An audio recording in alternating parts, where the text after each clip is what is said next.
This is the Greyer Bale property on September the 15th, 2009. I'm standing in ESPA 19 and we're overlooking the current grading augmentations, topography augmentations taking place.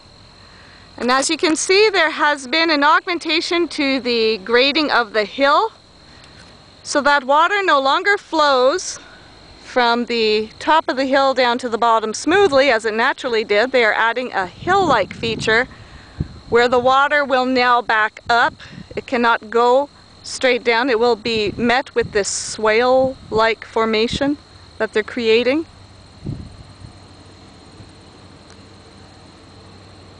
And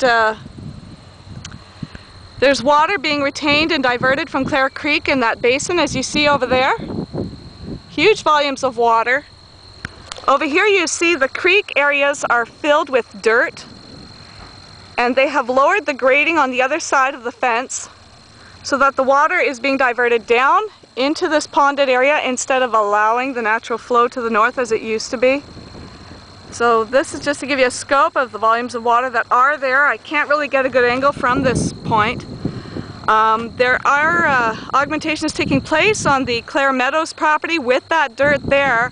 The water that normally flows here can no longer go into the creek and head north like it used to. Instead, it's heading this way because there's pipe systems along here that are draining the water into the pond.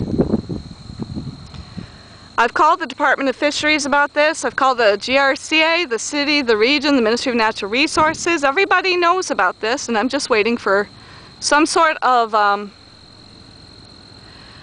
information as to whether or not there is a permit to divert this water.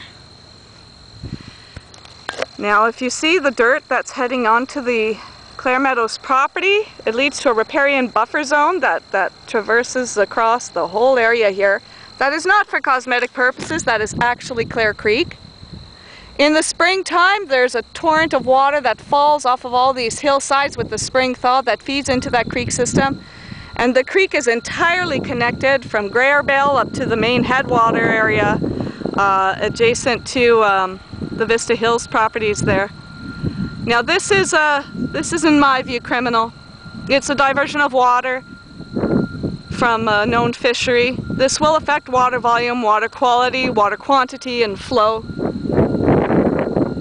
And it is putting at risk the fish habitats that were confirmed in the upper reaches of Clare Creek.